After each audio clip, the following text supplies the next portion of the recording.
Yes. Yeah, ganyan siya kasi yung body beam mo is nakabitin. Pero bago mo magawa yon, dapat yung pulley mo muna kasi meron kang ibang tension, di ba? Yeah, gawin mo yung pulley.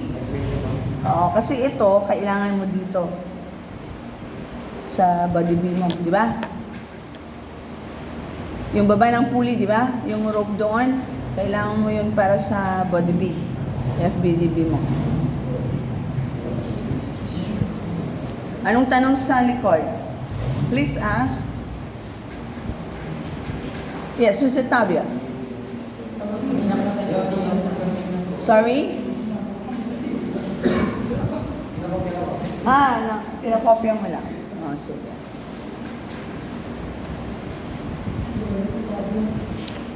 Akala ko magtatanong ka, nandiyan naman si Mr. Pagirigan. Di ba? May tanong ka, Mr. Pagirigan? Si Mr. Pagirigan, very happy person, no? Always smiling. Walang stress. Mr. Pagirigan, alam mo, nung college ko, meron akong kaklase na gaya mo. Si Engineer Acob. Sa Calayan na siya, municipal engineer siya doon, kung meron taga-Calayan sa inyo. Ganyan siya. Ganyan siya ka... Sorry if you're watching, Alex. Engineer Alex, sorry. Ganyan siya ka-short. Short din siya. Engineer Acob. Municipal engineer na siya.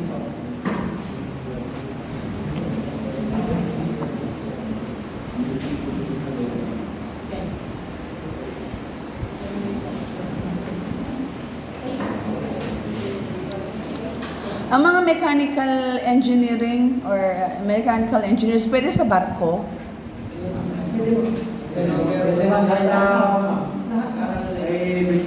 May training.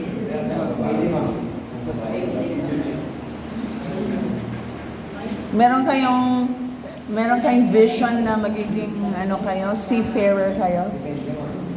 Depende. Mahirap ba? Okay. Mahirap. Galing-galingan lang natin.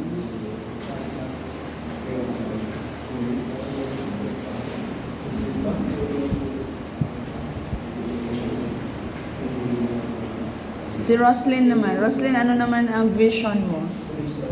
Pulis? Bakit pulis? Bakit pulis naman? Pwede rin naman, Alam niyo,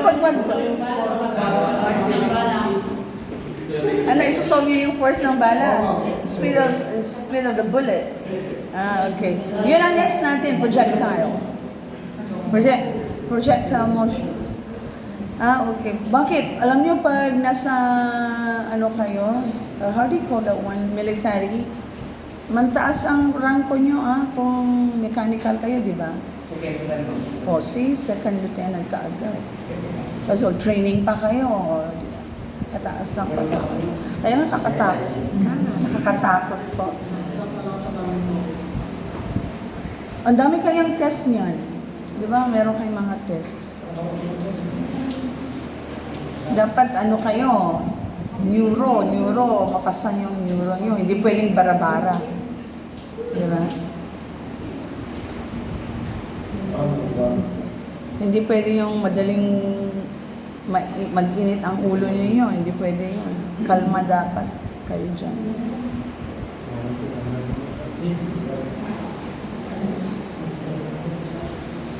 Kahit saan naman.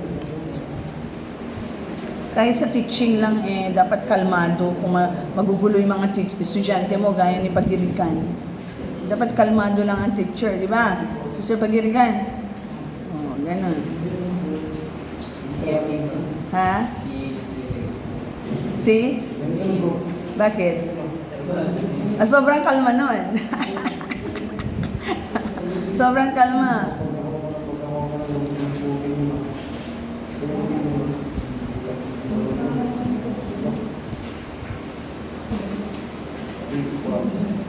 Katuwa man si Jan.